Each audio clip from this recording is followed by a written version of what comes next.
Bonjour, bienvenue à la LM Africa Medias. Je vous demande de vous abonner massivement et d'activer la cloche de notification et aussi de commenter, partager pour que nous puissions agrandir notre communauté et devenons cette chaîne qui passera le message pour le monde entier. Aujourd'hui, nous parlerons une fois de plus de la situation ukrainienne. Mais plus particulièrement, nous allons écouter le discours du vice-président américain J.D. Vance, qui a fait de la morale, a humilié et a fait de la lecture de la démocratie. Comment est-ce que la démocratie devait normalement se passer en Europe? Les Européens étaient scandalisés que dans tout un discours d'un vice-président américain, c'était juste pour les sermonner, pour les rendre petits, pour les faire comprendre que vous n'êtes que des bouteilles et des tonneaux vides. Vous racontez chaque jour que vous êtes des pays démocrates alors que vous êtes des dictatures cachées. En humiliant les Africains, en les traitant de putschistes, vous-même n'en êtes pas différent. Parce que votre partenaire, comme on dit maintenant, les États-Unis, considèrent que l'Europe est devenue l'endroit de répression contre les opinions publiques, les opinions religieuses, surtout quand tu parles de Netanyahou et son massacre qu'il exerce un peu de partout dans la zone de Palestine, de Gaza, et tout ce massacre du peuple palestinien. Dès que tu parles de cela dans les chaînes européennes, boum, directement, le système commence à vouloir te sanctionner. Mais grâce au vice-président américain, J.D. Vance, il les a dit cela en face. Il les a montré qu'ils ne sont pas les démocrates.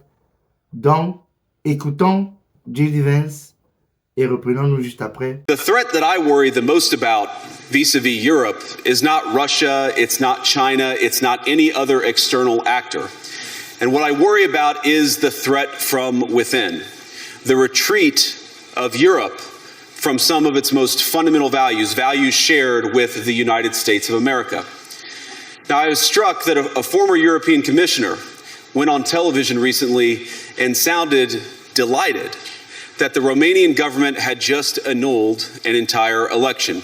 He warned that if things don't go to plan, the very same thing could happen in Germany too. Now, these cavalier statements are shocking to American ears. For years, we've been told that everything we fund and support is in the name of our shared democratic values. Everything from our Ukraine policy to digital censorship is billed as a defense of democracy.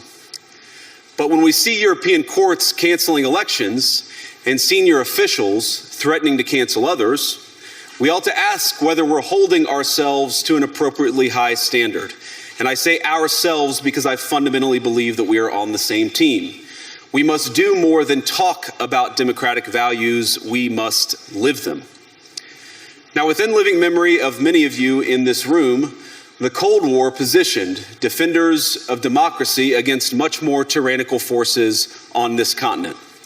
And consider the side in that fight that censored dissidents, that closed churches, that canceled elections. Were they the good guys? Certainly not. And thank God they lost the Cold War. They lost because they neither valued nor respected all of the extraordinary blessings of liberty. The freedom to surprise, to make mistakes, to invent, to build. As it turns out, you can't mandate innovation or creativity, just as you can't force people what to think, what to feel, or what to believe. And we believe those things are certainly connected. And unfortunately, when I look at Europe today, it's sometimes not so clear what happened to some of the Cold War's winners. I look to Brussels, where EU commissars warn citizens that they intend to shut down social media during times of civil unrest the moment they spot what they've judged to be, quote, hateful content. Or to this very country, where police have carried out raids against citizens suspected of posting anti-feminist comments online as part of, quote, combating misogyny on the internet, a day of action. I look to Sweden, where 2 weeks ago the government convicted a Christian activist for participating in Koran burnings that resulted in his friend's murder.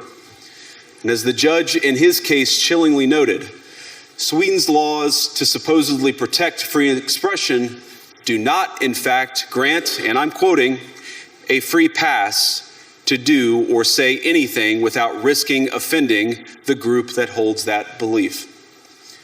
And perhaps most concerningly, I look to our very dear friends, the United Kingdom, where the backslide away from conscience rights has placed the basic liberties of religious Britons in particular in the crosshairs. A little over 2 years ago, the British government charged Adam Smith Connor, a 51-year-old physiotherapist and an Army veteran, with the heinous crime of standing 50 meters from an abortion clinic and silently praying for 3 minutes. Not obstructing anyone, not interacting with anyone, just silently praying on his own. And after British law enforcement spotted him and demanded to know what he was praying for, Adam replied simply, it was on behalf of the unborn son he and his former girlfriend had aborted years before. Now, the officers were not moved. Adam was found guilty of breaking the government's new buffer zones law, which criminalizes silent prayer and other actions that could influence a person's decision within 200 meters of an abortion facility. He was sentenced to pay thousands of pounds in legal costs to the prosecution. Now, I wish I could say that this was a fluke, a one-off crazy example of a badly written law being enacted against a single person. But no, this last October, just a few months ago, the Scottish government began distributing letters to citizens whose houses lay within so-called safe access zones, warning them that even private prayer within their own homes may amount to breaking the law. Naturally, the government urged readers to report any fellow citizen suspected guilty of thought crime. In Britain and across Europe, free speech, I fear, is in retreat. And in the interest of comedy, my friends, but also in the interest of truth, I will admit that sometimes the loudest voices for censorship have come not from within Europe, but from within my own country, where the prior administration threatened and bullied social media companies to censor so-called misinformation. Misinformation like, for example, the idea that coronavirus had likely leaked from a laboratory in China. Our own government encouraged private companies to silence people who dared to utter what turned out to be an obvious truth. So I come here today not just with an observation, but with an offer. And just as the Biden administration seemed desperate to silence people for speaking their minds, so the Trump administration will do precisely the opposite, and I hope that we can work together on that. In Washington, there is a new sheriff in town, and under Donald Trump's leadership, we may disagree with your views, but we will fight to defend your right to offer it in the public square, agree or disagree.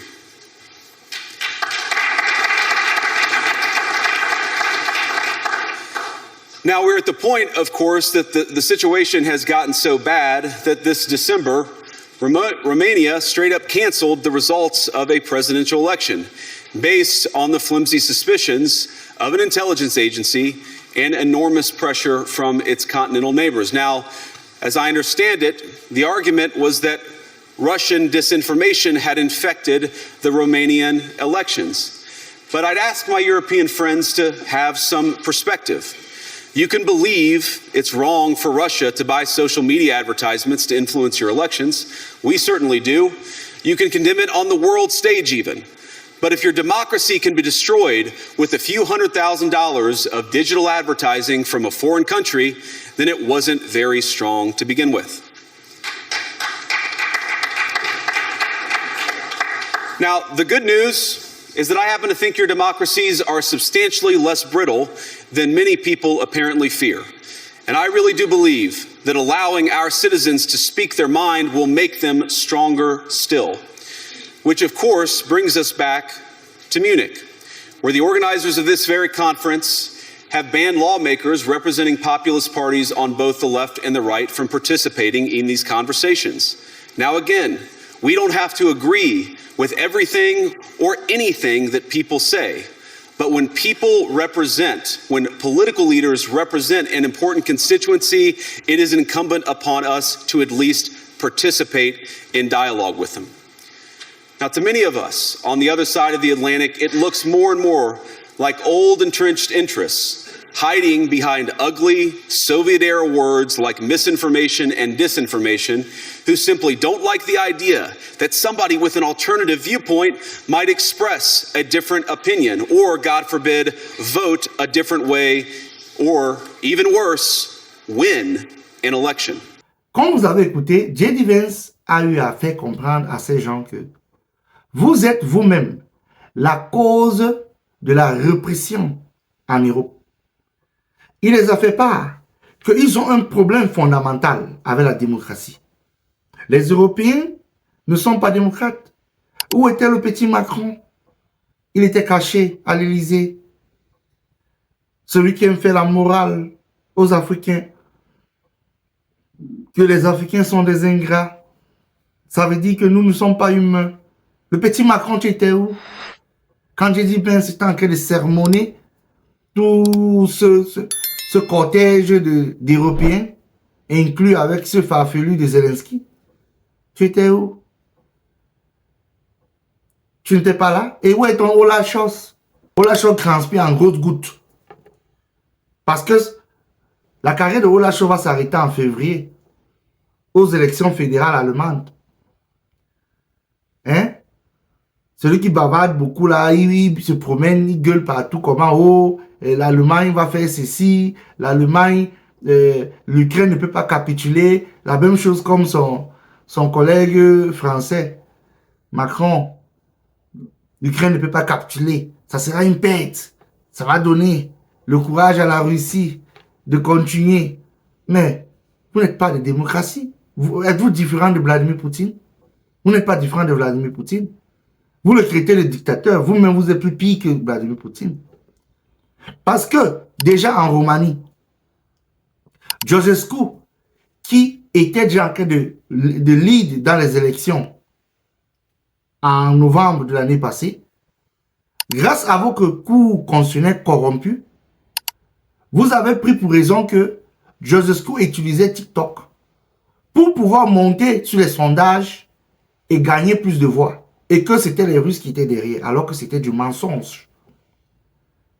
Quelqu'un utilise TikTok comme toute chaîne, tout réseau social qu'on peut utiliser, comme Facebook, comme Instagram, comme un peu de tout, quoi. Mais vous décidez d'annuler les élections juste parce que vous le voyez comme un obstacle dans votre démocratie que vous appelez dans votre tête démocratie. Vous avez mis la pression, l'Union européenne a mis la pression sur la Cour constitutionnelle romaine de la Roumanie pour annuler les élections pour une raison farfelue. Et c'était de ça que J.D. Vance était en train de vous dire. La répression médiatique, la censure dans le domaine, dans la zone européenne, pour empêcher ceux qui veulent sortir de cette vision de contrôle que vous avez mis en place, vous voulez les bloquer de ne pas accéder aux positions de décision. Ceausescu montait en sondage, il était déjà en voie de remporter les élections en Roumanie. Vous avez décidé carrément de mettre la pression à la Cour constitutionnelle pour annuler les élections et renvoyer ces élections à la période de mai 2025, pour que vous ayez le temps de préparer vos coups contre lui, et peut-être même, vous avez même pour option d'arrêter Ceausescu si vous constatez que les sondages ne font qu'être à sa faveur. C'est dans votre plan. Et vous, les Européens, vous allez dire aux Africains que vous êtes des démocrates, vous êtes des dictateurs en veste, et vous venez nous faire la morale. Vraiment. J.D. Vance a raison. En Angleterre, c'est la même chose. Les opposants sont oppressés par ce Sharmer, le ministre anglais. C'est pour ça que lui et Elon Musk, ça ne va pas. Elon Musk l'a saccagé pendant la période, la crise qui s'est passée là sur les trucs de pédophilie. Son nom a été cité en tant qu'il était procureur, il a eu à libérer certaines personnes et certaines personnes sont même dans son parti politique. Que les noms sont sortis. L'affaire s'est calmée comme ça. Whoop. Les Européens n'ont même pas parlé de cette histoire de pédophilie qui date depuis plus de 20 ans. Des grands noms politiques, des stars. Vous oppressez les opposants en Angleterre. La même chose en Allemagne. Et l'autre chose, il est dans la suivi politique. Parce que lui-même, on va le mettre au tiroir d'ici peu en Allemagne, aux élections fédérales. Parce que Friedrich Merz, l'opposant, est en train de monter en puissance en Allemagne. Et il est même prédit que l'opposition gagne. Et ils ont déjà dit que dès qu'ils gagnent là, vos histoires de sanctions que vous avez faites, c'est pour ça que l'économie allemande est en déclin total. L'Allemagne est en train de fermer ses usines parce qu'il n'y a pas d'énergie. Vous les avez mis, l'Ukraine a mis l'Allemagne dans des pécrins. Ce Tintin de Zelensky, ce gros gay, hein? Il a mis l'Allemagne dans les pécrins. Il est parti décrire Nord Stream en se disant que ça devait impacter la Russie. Oui, bien sûr, la Russie a perdu des millions et des milliards. Mais l'Allemagne est plus affectée. Et l'autre chose qui fait le survivor mode là, il sera au tiroir d'ici peu. Les élections sont en février, non? On va voir. Il sera au garage. Et celui qui va rester là seul, c'est Macron. Macron lui-même, il fuit derrière les médias. Maintenant, il part dans les presses, il crie. Et on ne veut pas que l'Ukraine capitule. L'Ukraine a capitulé depuis. Le sort de l'Ukraine a été scellé avec Donald Trump. De plus que l'Ukraine, la zone qui a les minéraux, ça se trouve où? Ça se trouve du côté de l'Est, du Donbass, en Crimée, où il y a tout le lithium pour les batteries, pour les voitures, les véhicules. Pour les data centers, on a besoin de ça, du lithium. Vous voyez? Vous racontez de n'importe quoi. Que vous êtes... Déjà d'abord, les gens comme les Orban ne sont pas avec vous. Orban a décidé que lui, il n'est pas dans vos histoires là. Orban est d'abord un ami très proche de Donald Trump. Il a dit à Donald Trump, et Donald Trump avait dit qu'il va arrêter cette guerre. La même chose, Victor Fisco. Victor Fisco que vous-même, vous avez essayé de mettre, d'éliminer, mais ça n'a pas donné. Il est de retour, il a dit que lui, votre histoire de guerre, il n'est pas dedans. Maintenant, vous commencez à pleurnicher. Oh, J.D. Vance a manqué du respect. Au lieu de parler de l'histoire de l'Ukraine, il parle plutôt de l'histoire de la politique intérieure européenne. Bien sûr, vous êtes les chefs pour faire la morale aux gens, surtout votre Macron. Quand il faut parler aux Africains, comme nous ne sommes pas les humains, nous sommes des ingrats, donc, comme l'a dit l'ingratitude, c'est pour les humains. Lui, il est humain, nous ne sommes pas les humains. Voilà. Et c'est exactement ça, vous allez subir. C'est ça. Vous allez subir ce que vous-même vous avez créé. C'est comme ça. Avec vos chaînes 1000 collines que vous avez là en Europe. C'est ça. Vous n'êtes pas des démocrates. J.D. Vance a bien fait de vous le dire. Allez revoir votre démocratie que vous en parlez chaque temps. Donc, comme je veux vous dire, il y a les élections en Géorgie. En Géorgie, même les élections sont finies. Hein. Géorgie, les élections sont finies. Et c'est pour dire, on dit, c'est les pro-russes qui ont pris le pouvoir.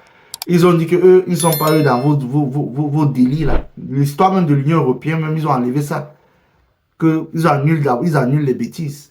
Ils ne sont plus là dans l'histoire. Leur candidature de l'Union européenne est d'abord en pause. C'est ce qu'ils ont dit, le Parlement. La présidente a voulu résister. Elle a voulu résister. Dès qu'on a envoyé 2 policiers pour la jeter dehors, elle a fui. Maintenant, elle vocifère partout dans les réseaux sociaux pour dire mais il y a un nouveau président géorgien qui est aussi un pro-paix. Vous avez dit que c'est un pro-russe. Bon. La Grèce aura les élections d'ici peu. On ne sait pas. Ça peut changer aussi. La Croatie aura des élections. Donc, réfléchissez, hein? L'Europe est mal partie. L'Europe sera fissurée en 1000 morceaux. Vous, les warmongers, là, les artisans de la guerre, vous serez tous mis dehors. Macron, il est encore dans le mode suivi. On a déjà chassé ses premiers ministres fatigués à l'Assemblée. Maintenant, il est dans le mode suivi. On ne sait même pas s'il va finir ces 2 ans qui restent. Peut-être lui-même, là, on va le déposer d'ici peu. Si son premier ministre, si encore on le dépose, Macron est foutu. Peut-être il y aura les élections anticipées en France. Et c'est l'opposant, et c'est l'opposition qui va prendre le pouvoir. Hein? Avec Marine Le Pen. Tout est prévu. Les radical left, c'est vous, en Europe là. Donc, c'était tout pour aujourd'hui. On se reprend à la prochaine. Je vous demande de vous abonner massivement, d'activer la cloche de notification, de partager, de commenter et de vous impliquer. Ça, c'est notre chaîne. Agrandissons notre chaîne. Ne laissons plus le narratif entre les mains de ceux qui nous ont colonisés. Restez connectés et on se prend à la prochaine épisode.